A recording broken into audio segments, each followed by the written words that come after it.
Hello guys, my name is Dierise and I've got a video for you guys, and this one is pretty a long video. I'm gonna give you a full DLC content breakdown of the whole Black Ops 2 Revolution DLC.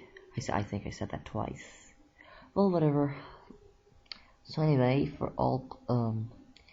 so for you guys, and including me, Black Ops 2 design director David Vonderhaar, the main creative idea driving the development of Revolution DLC, came down to one thing: diversity.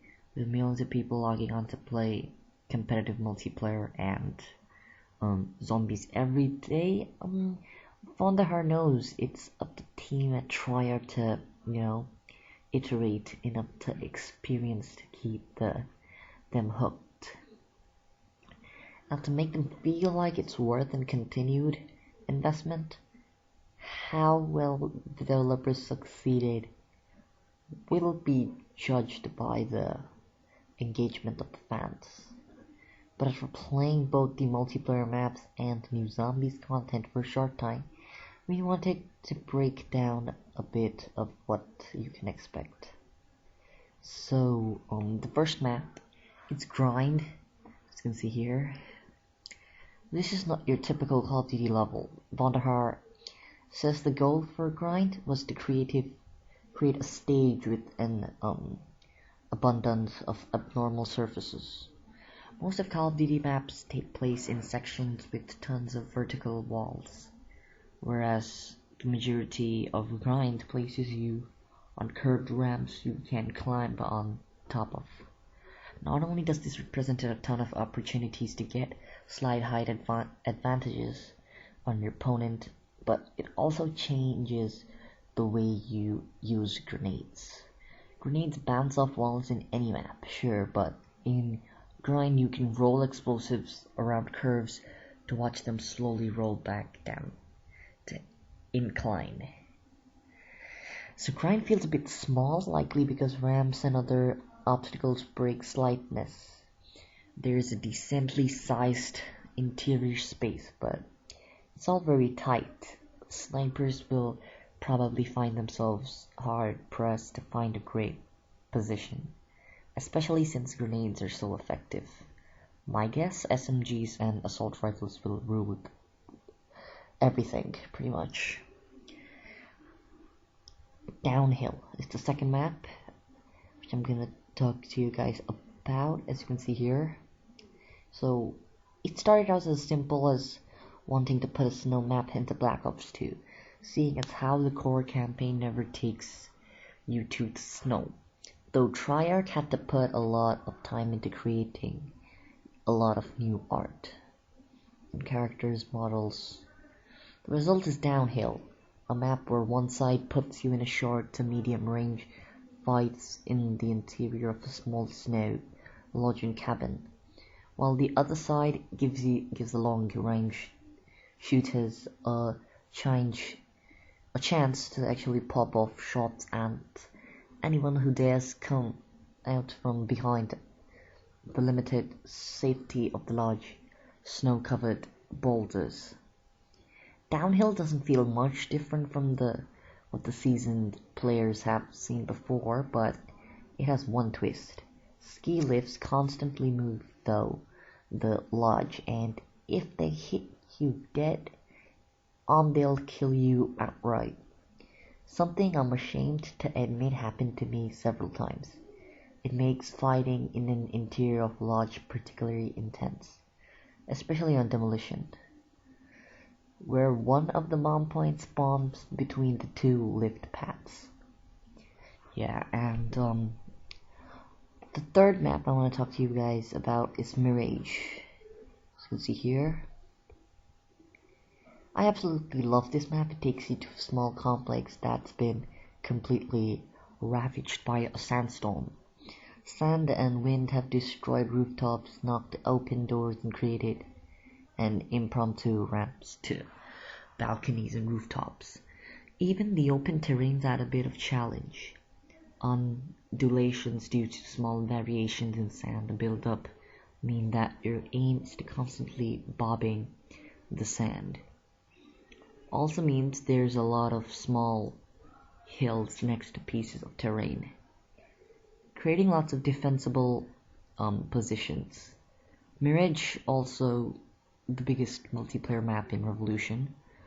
Ground War players wanted another map that felt like it was designed to support more than 12 players, and Mirage's Triarch's answer. Standard multiplayer still works here, though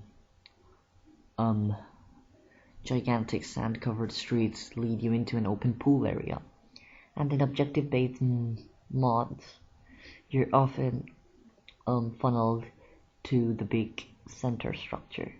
This building looks like it might have once been a hotel, but for game purposes it creates a place where short-range firefights occur, often between the many floors of the multi-tier lobby at once. Then I want to talk about his Hydro. Let's see.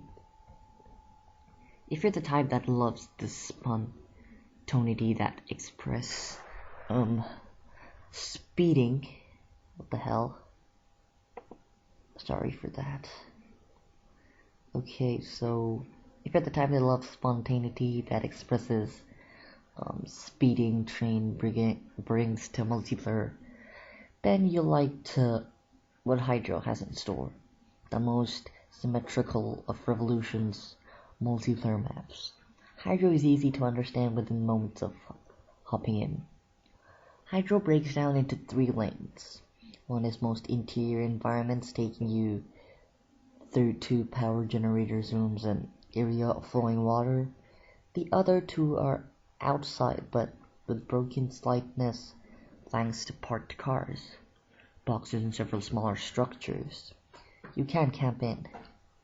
The middle lane puts you at the most risk since you can easily be flanked by players coming from other paths, but it also avoids hydro floods.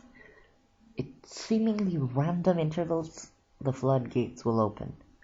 Water will rush in, anyone in the man-made river will be instantly killed.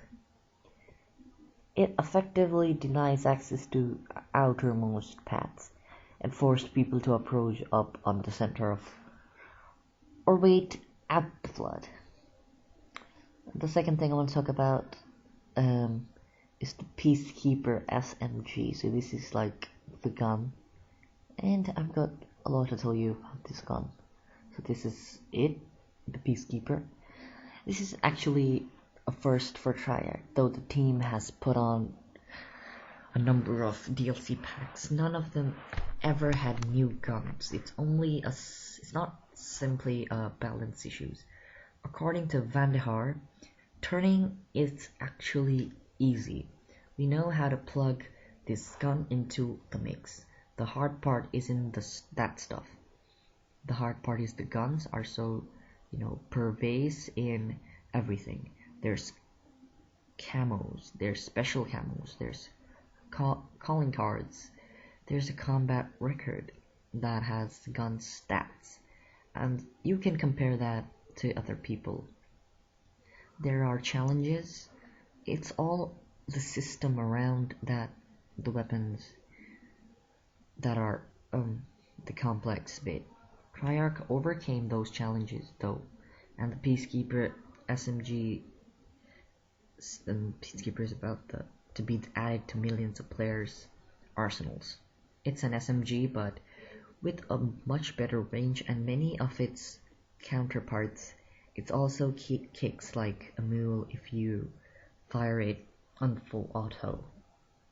So you'll want to attach a stock to it or fire in bursts for greater effect. But it's naturally white finish makes it visual distinct, and most importantly, it didn't feel overpowered. It'll feature its own set of challenges, and as Vandehar indicated, we'll also have camos, calling cards, and all the other bells and whistles in the weapon feature. The next thing I want to talk about is Dierise. This is Dierise. The name may induce an eye roll, but this new zombies map feels very different from the rest of Black Ops 2. Instead of relatively open spaces, Dierise places even a crumbling skyscraper. It's much more claustrophobic than Green Run, consisting almost entirely of tight hallways, many of which have holes in them, allowing zombies to attack from above. You can use the elevator to move around, though doing so can be risky, and usually pieces of building breaks in such a way that you can leap between sections. Just like Green Run, taking the time to learn the level will be paramount in Dierise. Run around a corner too fast and you might fall to your death. And you'll need to save precious resources to purchase access to new parts of the world. A ton of parts are scattered about the building, though my team and I never managed to find a workbench.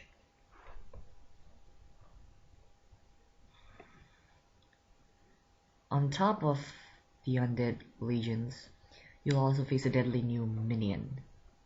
They look similar to the goblin, like enemies that lash out in the fog on transit, only they come during specific waves and can do short teleport around the environment. They go down really easily but can pick off survivors who strays out on their own with ease.